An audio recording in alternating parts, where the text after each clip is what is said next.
And hello, everybody. I'm Rick Dancer. Welcome to Get Real with Rick Dancer. Tonight, we have one of my friends that I really just adore. This guy, he is so awesome. And I interviewed him when he was just in middle school. That's the first time I met him years ago. And he had all these profound things to say. And I went back the other day and I found the original interview that I did with Jaymason.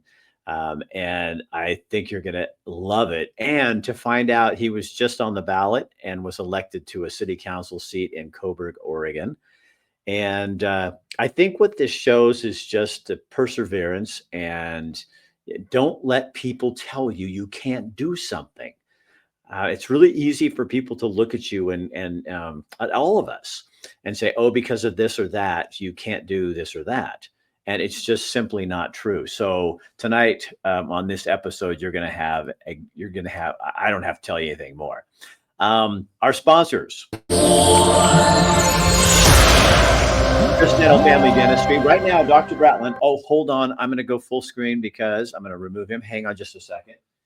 He's doing this great deal for Christmas. So you can get this Oral-B. This is the number 9 series. Is that right? Yes, the number 9 series. They're usually like $300. You can get them there for $238. I've been using it. Oh my gosh, I love it. And then he has this it's coconut dental floss. And I love it because this stuff goes in your mouth and it gets your stuff out, but it doesn't get stuck in your teeth. And they're selling those for $8. They're normally online $10. So that's at Chris Dental Family Dentistry in Eugene over by Trader Joe's. You can find it really easily. Other sponsor? Be kind-hearted, treat everybody with respect, and don't make fun of people with disabilities. They're human too. You know, it's not fair to them. They didn't ask for this life. This was the life they were given.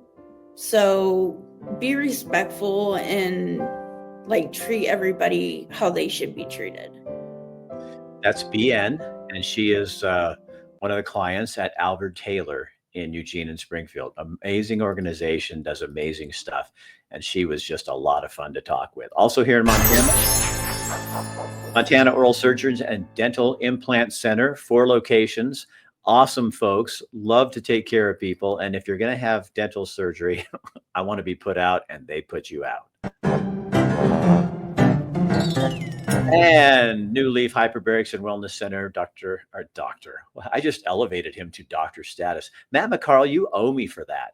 Matt McCarl, and they have a big Christmas special going on right now. It's all over online. You can just call their office and find out, but they're doing some great stuff for Christmas, and you can get a deal for somebody because, nobody needs another tie or another pan or, whatever. Get them something they can experience that is actually for their health and will help them become a better person. Okay, so Jaymason, I'm going to bring him on in a minute. He is coming to us live in Coburg, Oregon. But first, I want to take you back to when he was in 7th or 8th grade. At Hamlin Middle School in Springfield, Oregon. I had gone for an assembly, a Look Me in the Eye assembly we were doing with a friend of mine named Nick, and Jameis had happened to be there, and that's when I met him. So here is that interview with Jaymason. Disability is the word I hate, absolutely hate, because it implies that something is wrong with you when nothing is wrong. I think it should be struck from the dictionary. A gifted, differently abled, adaptable. Oh yes, it applies to all people of all ethnic backgrounds, of all races, and of all genders. What gets under my skin is when people come up to me, and I'm quoting here, and say, "What's your problem? What's wrong with you?" And I say, "I don't have one. I don't." It just irritates the daylights out of me. It does when someone walks up to me and treats me like a baby. I am a living, breathing organism. I relish the opportunity to get my 2 cents in, and I think people need to hear what people like me and Nick and the rest of my school heard today. You don't use that word ever because people with developmental disabilities. So now joining me is Jaymason. How you doing, buddy? Doing very well. I was watching that and I was struck. My voice is not the same now. It was a lot different. Yeah, that puberty thing set in, and it kind of deepens your voice. But you know what you were saying, Jameson? That's why kind of what kind of attracted me to you when we first were talking is you were like a seventh or eighth grader, and you were speaking in the words of an angel and telling people that we're all different, and but we don't need to be treated people. And I think in your case too, I've learned a lot because you do live your life partially in a wheelchair, and a lot of people, all they see when they see you strolling down the street before you became this big wig, but in your day was the kid in the wheelchair. And what was that like when you were growing up?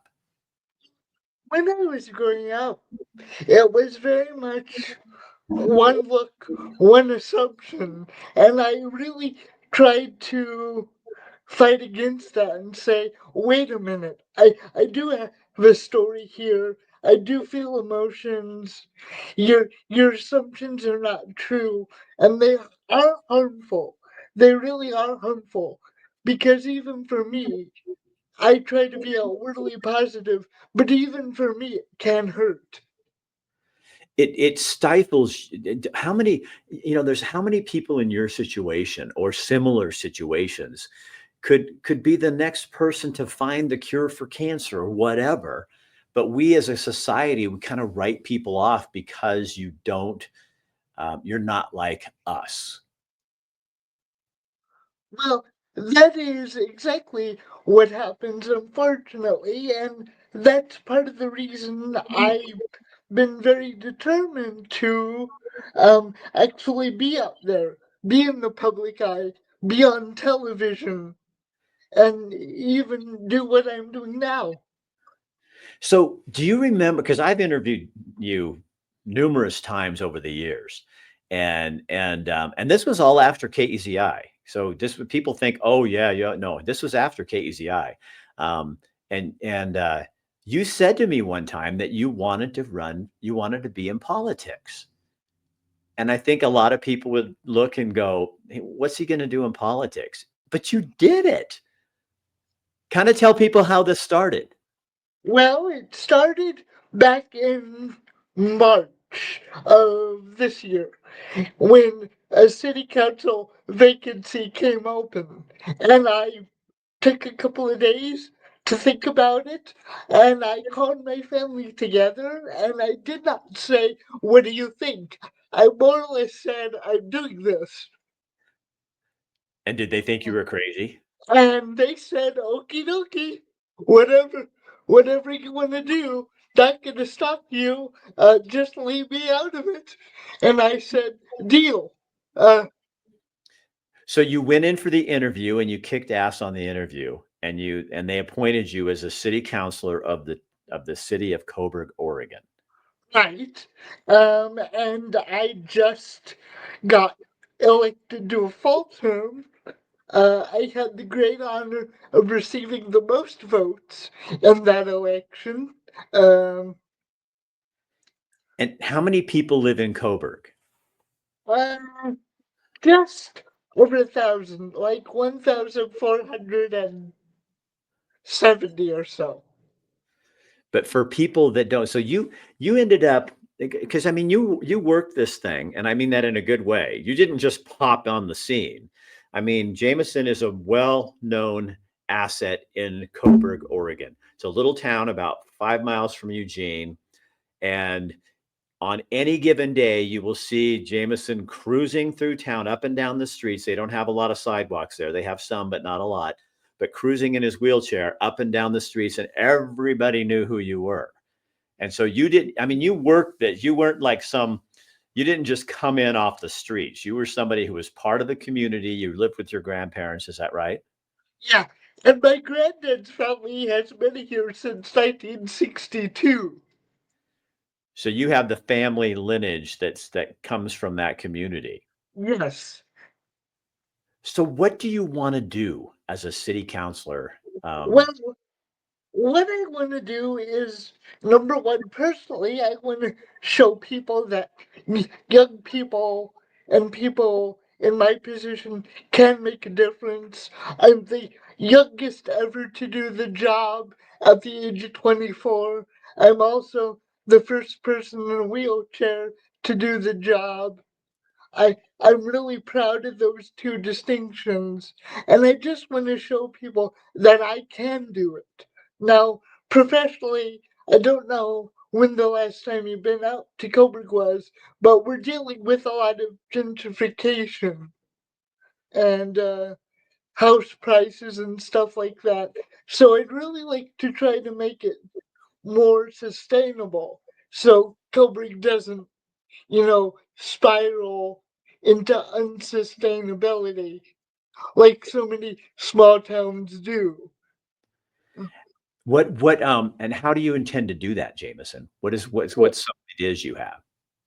well, I think that comes from sustainable public policy. What can we do to make Coburg more livable? How can we engage the youth?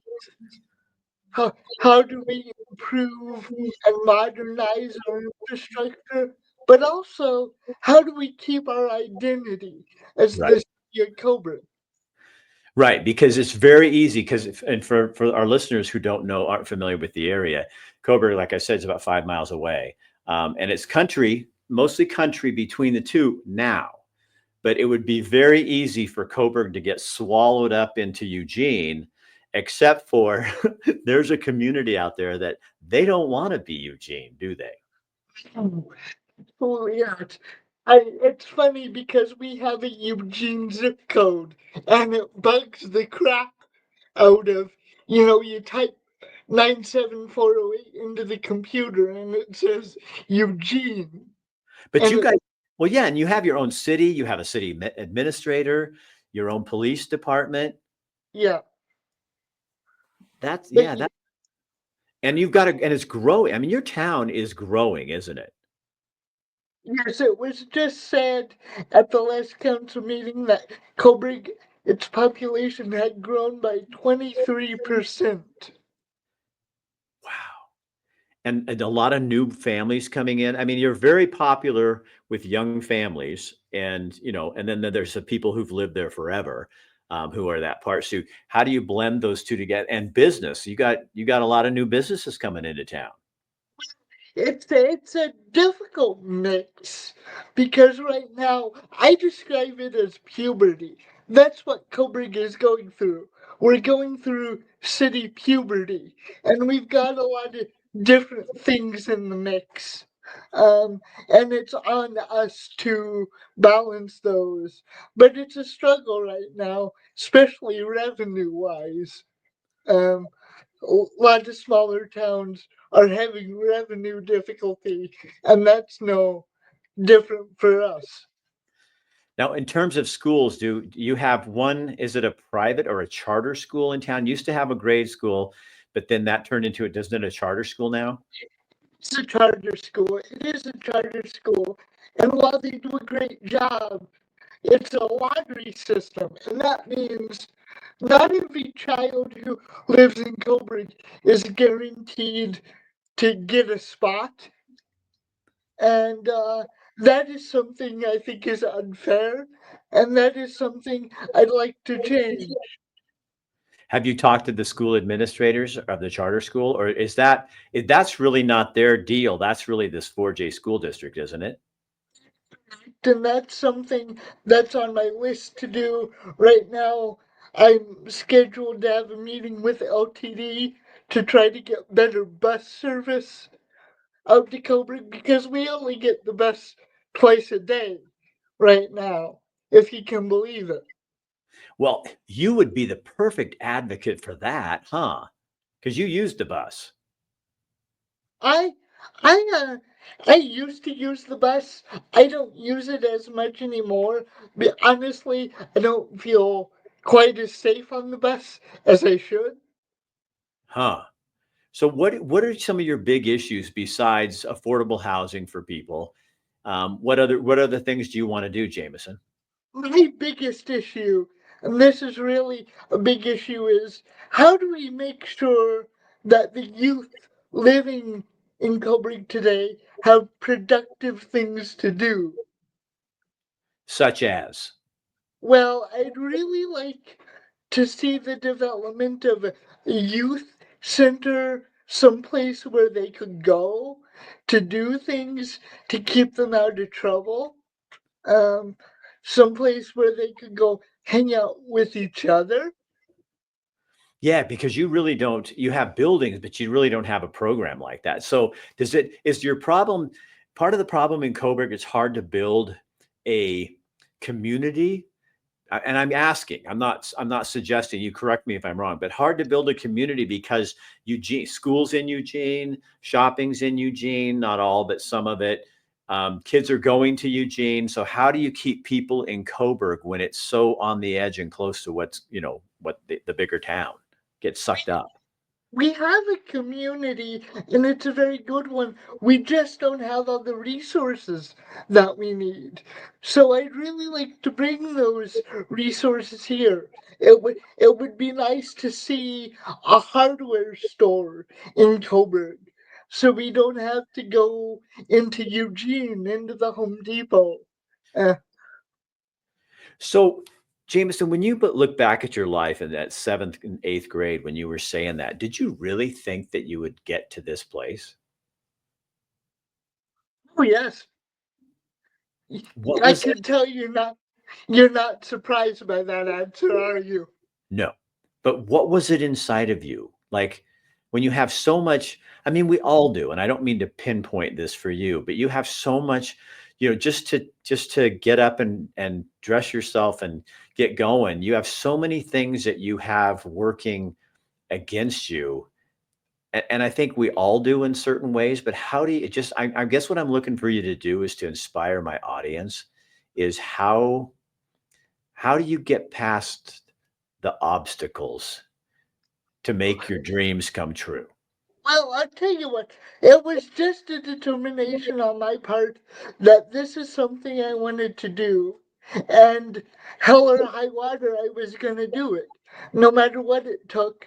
Now, I didn't have a conventional path to politics. I'm not university educated, unfortunately. I, I'm very young. I have a disability.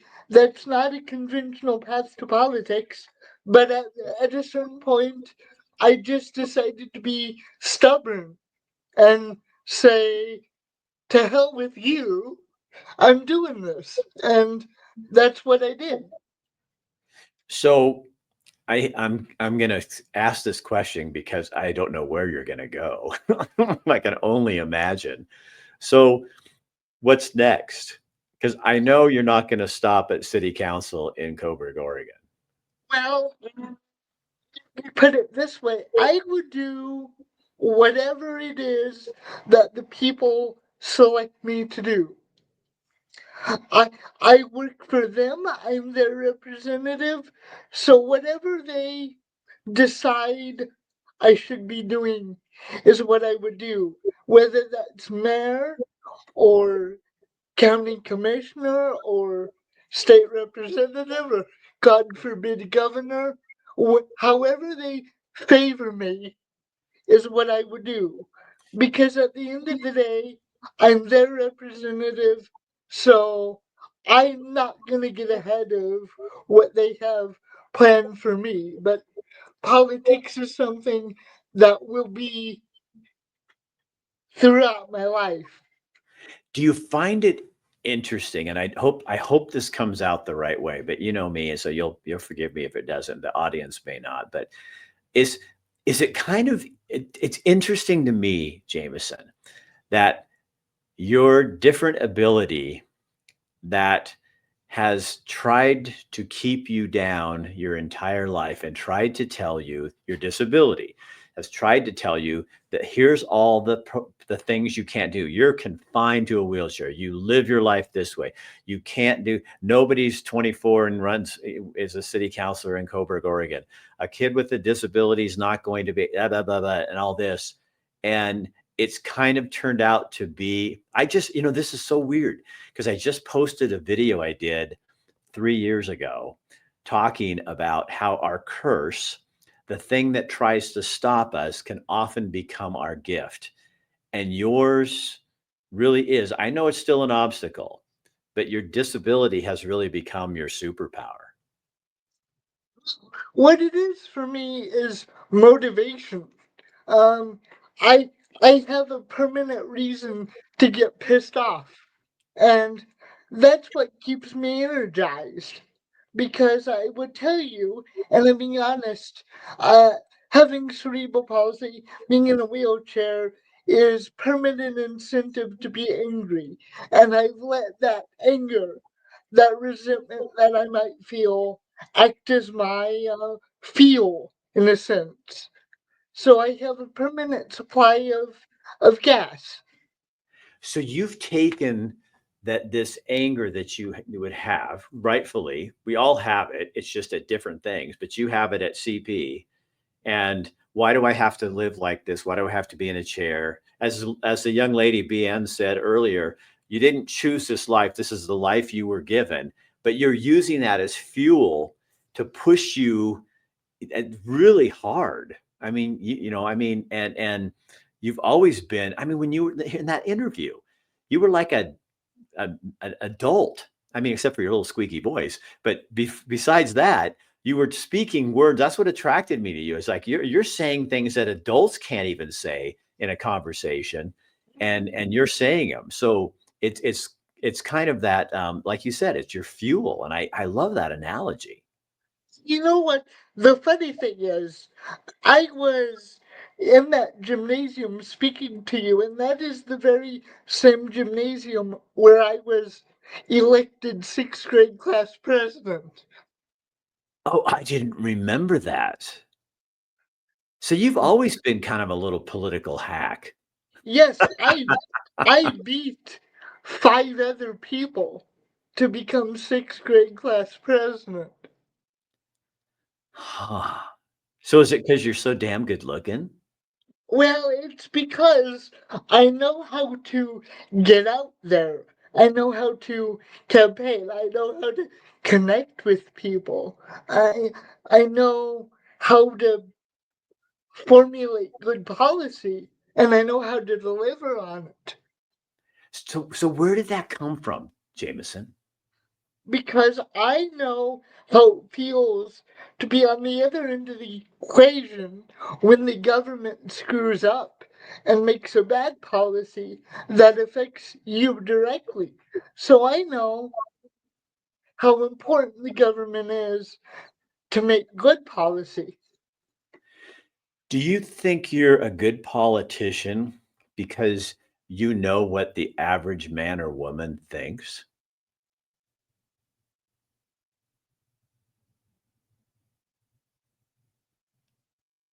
To do. Hi. Did you hear me? Did that cut out? Could you repeat that?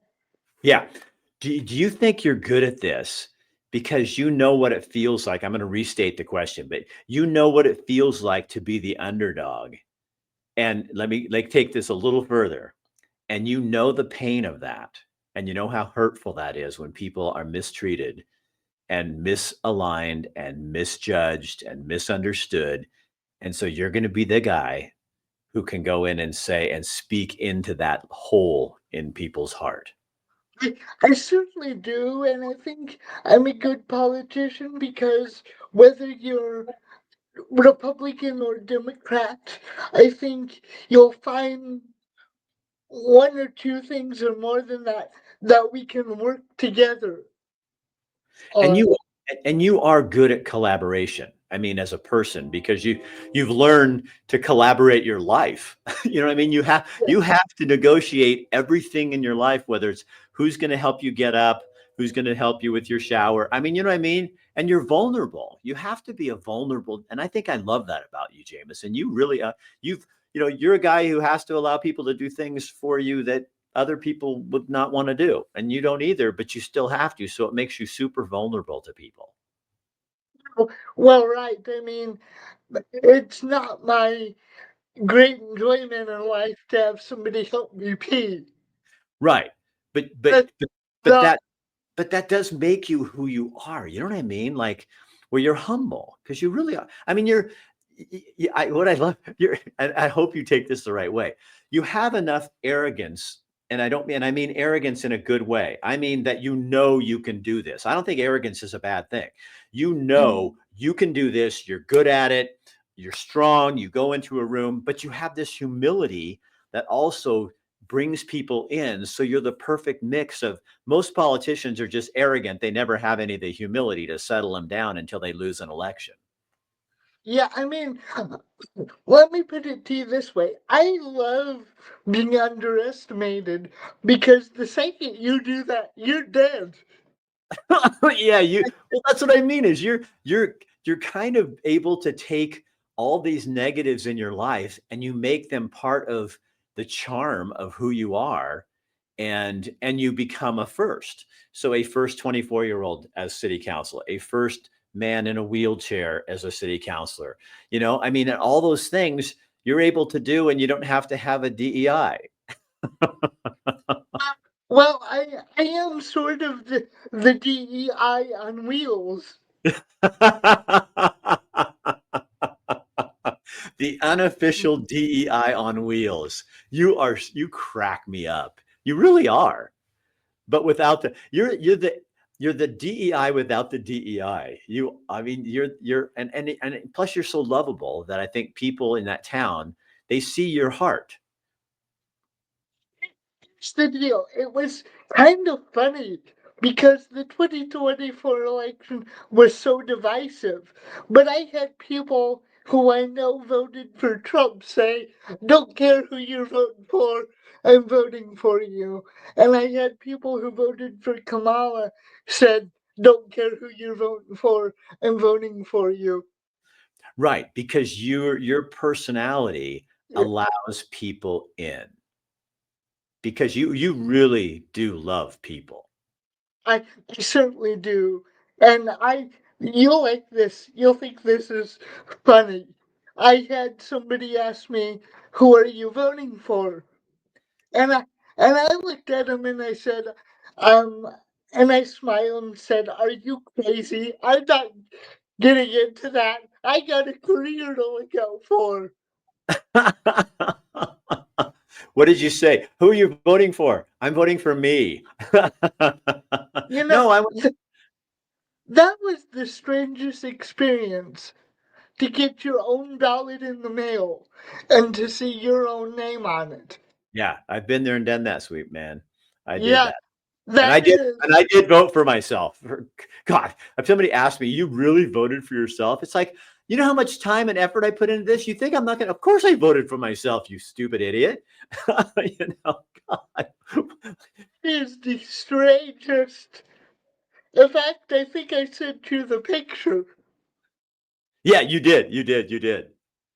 So so That James, so Jameson, what's the I know you really want to have a family. So now how do we get you hooked up with some woman who's going to fall in love with you? Because I think we need to, use this podcast to try to, work some magic here and see what we can do. I mean, you're handsome. You got the personality and the face and is that the hard thing for you? it's not because I don't want it. I want it desperately, but I call it the one look. People give me the one look because they see this thing and it's oh great. And if somebody wants to be with me, society tends to judge that. Oh, like how? This is interesting. I haven't thought about this. You're going to open me and my viewers' eyes up. So they look at your wheelchair and they think, why would she want to be with you? My grandparents and mm, your generation probably interracial marriages were less common and Right. a bit more taboo.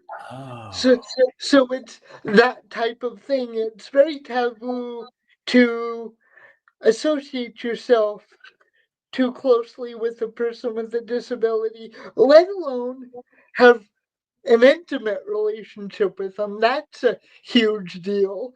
And if people find out about that, there'll be some eye rolls and some stupid assumptions. what is that like for you? Well, that's horrible because at the end of the day, I am a human being. I am a guy in my 20s. I do have certain desires. And all I want for myself is to feel embraced physically, mentally, Yeah. romantically. That's all I want. And I'm not a guy that's used to very much, I get lots of hugs from my family, but not so much from the general public because they're kind of scared. Yeah. I have a friend. Well, you know Nick, don't you? Yeah, Yeah, so Nick and we talked about this once, and it was like people don't touch him because I mean, and this is so stupid, and it's not, it's real. And you tell me if this is true. This is what he said to me. For him, it was true. Is they think that they're going to get what he has, even though they don't, even though realistically they know you can't get CP from hugging someone, but it makes them uncomfortable. And I guess in people's defense, I'm not uncomfortable with it because I mean, I've helped Nick go to the bathroom before. I mean, it's like, this we're all in, here we go. But it's like I think it makes people uncomfortable because they don't know, what am I supposed to do, how well, am I, am I supposed to get huggy and all that stuff. And I think, it's like, do it like you would any other person. right. Here's the thing though, if I was to hold somebody's hand in public, that would be in the perception of the wrong person who doesn't believe in that because there are people who don't believe that it's in the best interest for people like myself to get married and have children and it's a drain on society, etc. That would be a sort of a huge taboo. So what does that feel like? That feels horrible because I'd like to be able to meet a girl and have the confidence to, well, not that I don't have the confidence, but have have society look at it and say, good for you. I'm Right. glad you do have a girlfriend, not, oh, that's sweet, you got lucky. So you can father a kid. Yes. Oh, yeah, yeah. And a kid, because you have CP, it's not like hereditary, is it? No, No. Is that what you said? No. that's correct. It's not hereditary. So you'd be a great dad and you're not passing anything on.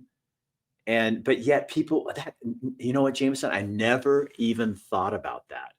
So if you had, and they expect you, I have a friend and she experiences Down syndrome and she gets really frustrated because her people in her life always want her to date someone who has a disability. And she doesn't want to because that's not what she's attracted to. And she gets shunned for that because, and I think it's for family. It's because they'll act like they're trying. They don't want her to get hurt, and I get that. But on the other side, why can't we? If we're so, you know, if we are so diverse and equity and inclusive as a society, why are people still looking at you if you hold some girl's hand who doesn't have a disability? And why are we still in a place where we're dealing with that? That kind of shows how we're really not that far. Here's the thing, and I'll just be straight with you since you're a married man, you know how it works. I can imagine a scenario where I start dating a girl. and their parents find out that we are in a full relationship, Right. and they are just not okay with that. I I can easily imagine that. Yeah, no, I can't. When you say that, I can too. And then you think the hard part for you then would be, I love talking to you about this stuff because I think people need to hear this. You know what I mean? Because it's hurtful. But for you, then the hard part is, so let's say an able-bodied, non-disabled person is a woman, this hottie comes into your life and she falls in love with you, and you guys are starting to get intimate and stuff. And then people start acting. This is what they do, don't they? And I'm going to say this because you and I are really good friends. So I say, but then they started going to start, well, this is going to be a real hard life for Sharon. She's going to have to deal with this with Jaymason and with this and with this. And when the kids, she'll have to, I bet people do that too, huh? Absolutely. But you know what? That would be Sharon's choice and my choice, not theirs. And Exactly. that's what they don't get. It's my choice who I fall in love with. It's her choice to fall in love with me. It's not theirs. And couldn't you look at any, I mean, excuse me, but men and women, we are so different. And can you look at any marriage and put two people together and say, God, somebody's going to have to really deal with some shit with Rick because that guy is a piece of crap sometimes. I mean, to my wife, I mean, how is it really any different? It's we all take on, when you marry somebody or take somebody on in a relationship, you're taking on their good, their bad, and the ugly. And I have a feeling for you that your ugly has nothing to do with your wheelchair and nothing to do. It's probably when you get all freak mad and people aren't listening to you and you get, that's probably way worse than dealing with you having to take you into the restroom on a wheelchair. That's very true. And I need a person there to I need somebody to share this with. Yeah.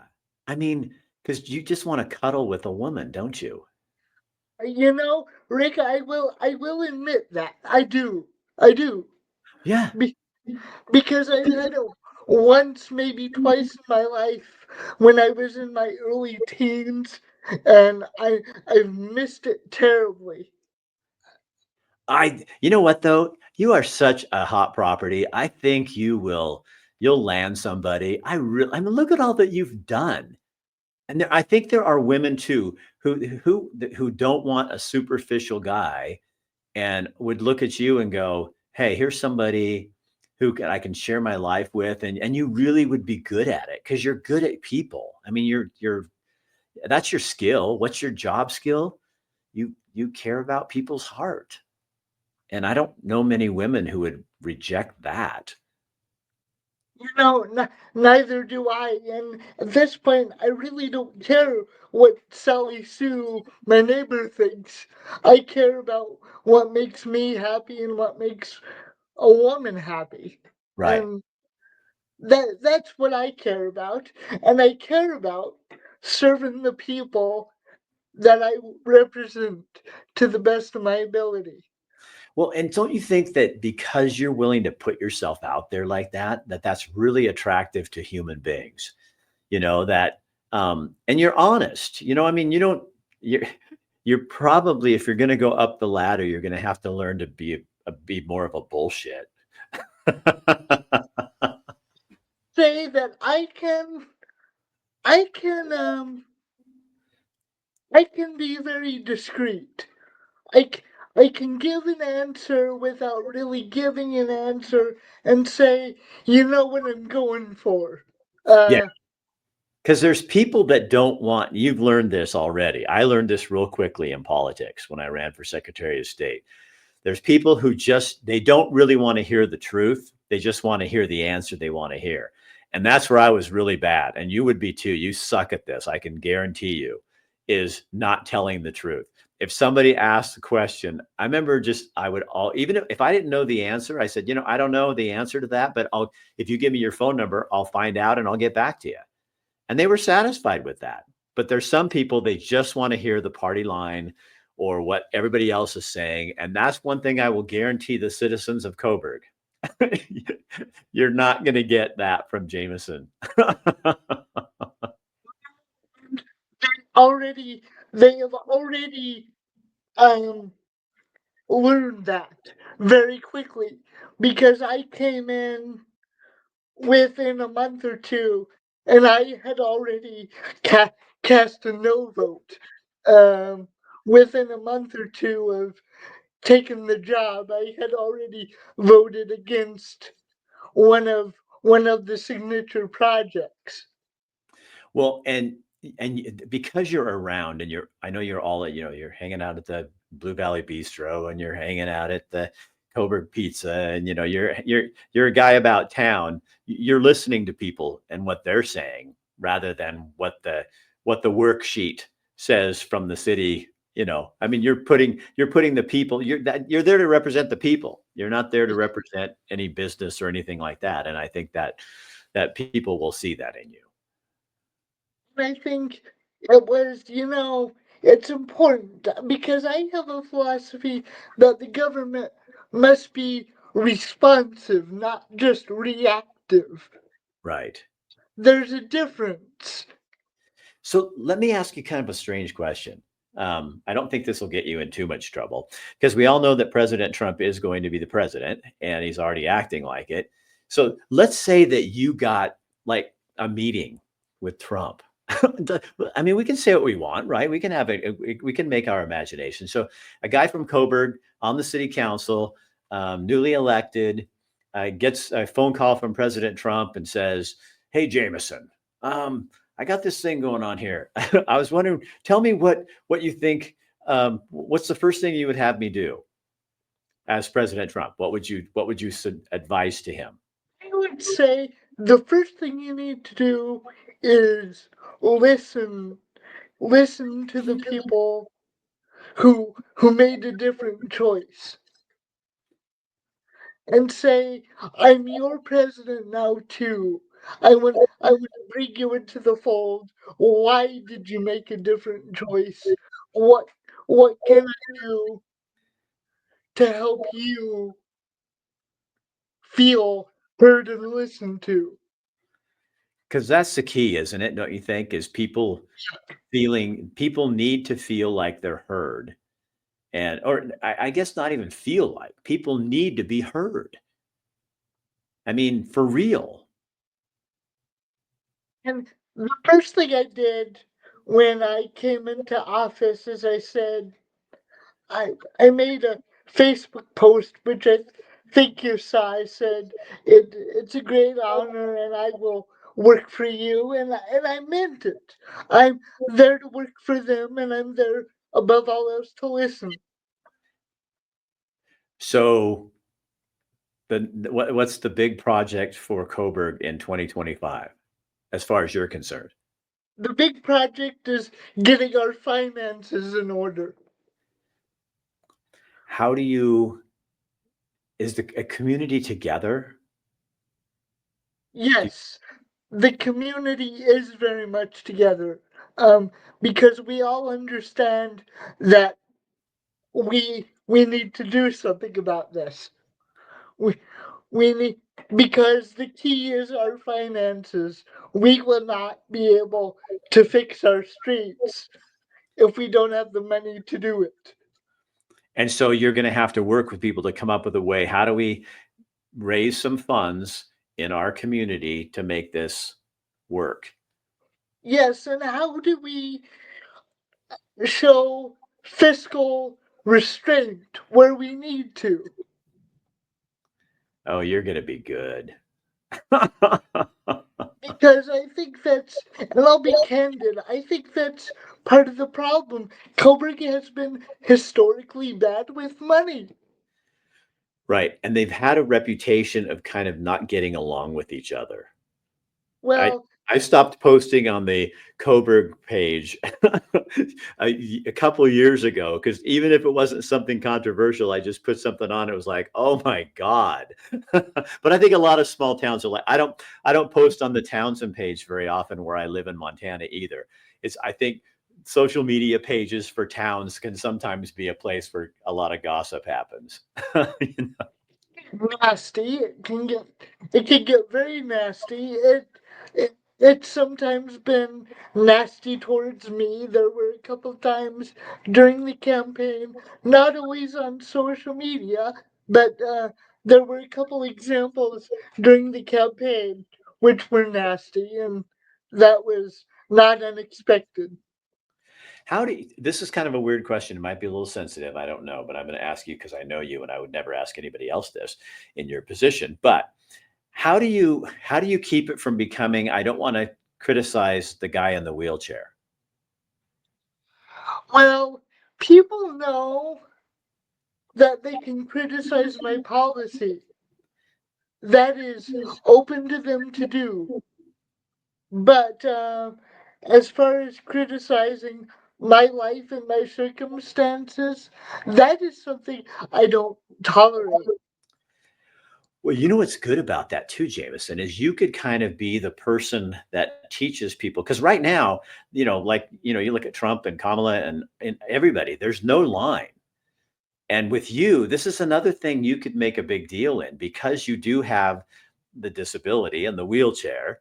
Um, that means people have to kind of be tolerant a little bit more and not, you know what I mean? It really is going to push that. It's going to bring back that decorum that we so much lost in our political life here in America. Is where there's some areas of people's lives that are just off the table and you need to mind your own fucking business. And Rick, your chair and your disability puts that right on the line. Rick, I tell you, if you come after me, be prepared for a counterpunch. Be be prepared Oh, because I don't mince my words. no, you don't. And I think that's probably why you got elected is people were looking for truth. So is there anything in closing that you want to just uh, tell people, whether it's about your abilities, your disabilities, about anything? What would it be? What would you want to say? Please don't think that I live a miserable life because I live a wonderful life. For as much as this life did not give me, this life has blessed me with so much more. And so what if I wasn't given a few things? I've been given so much more than I ever thought possible. So when you sit down and thank God, what do you say? Well, I'll tell you, my number one prayer is thank you for the strength to get through this day. Now give me more strength to get through the next. You're a good man. Because I'll tell you, Rick, and I'll tell the viewers, and I'll be honest, I have struggled with my mental health from time to time. I really have.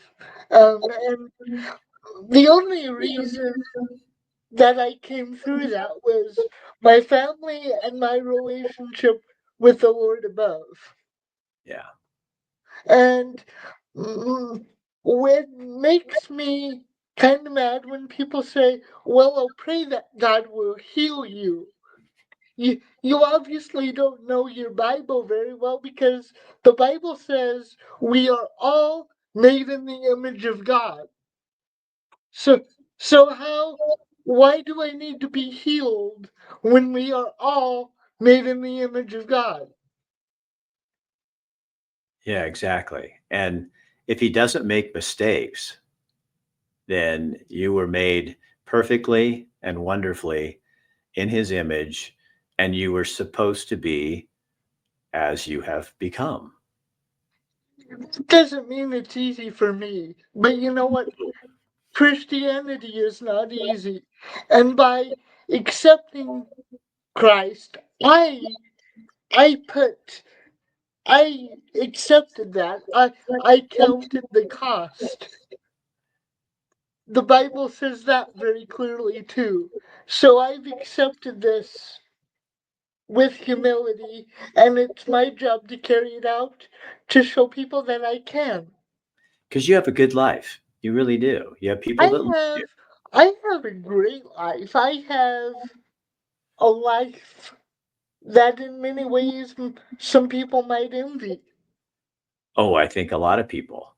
And you know what, Jameson? I think there's a lot of people like you and me too that deal with mental health issues. And that's my biggest struggle is when things aren't going well to keep my attitude and head up, and understand that this too will pass. And that's the hardest thing for me to do because I, I think we're kind of like that. I want to fix things, and there's a whole bunch of shit I can't fix, and most of it's in me. And that's the hard part. But I will leave you with just this. This is one of my favorite quotes. It's from Winston Churchill. He said that failure is not fatal, success is not final, but it's the courage to continue that counts. That's awesome. And that's what I've tried to do. I've I've tried to continue. Just put my head down, continue, trusting that my family, myself, and God will get me through if I just put my head down and continue. But keep your eyes lifted all the time, buddy. Absolutely. Heads can be down, but you got to keep those eyes up because that's where it all is, right? Absolutely. Jameson, I love you, man. Stay in touch. That interview there, when I saw that the other day I was just going through a whole bunch of old files. And when I saw that on there, I thought, I remember leaving you that day when we finished that interview and sitting in my car and just crying. And I didn't feel sorry for you. I just thought, how in the hell did something so profound just happen to me? And I'd never heard a seventh or eighth grader speak like that before. And it just always, I think that's why we're always being knit together. We'll always be on the same team. Wherever you are, Rick, I will keep in touch. And you're a good man and a good friend. All right, my friend. Thank you so much for being with us tonight. I'll talk to you later. Okay.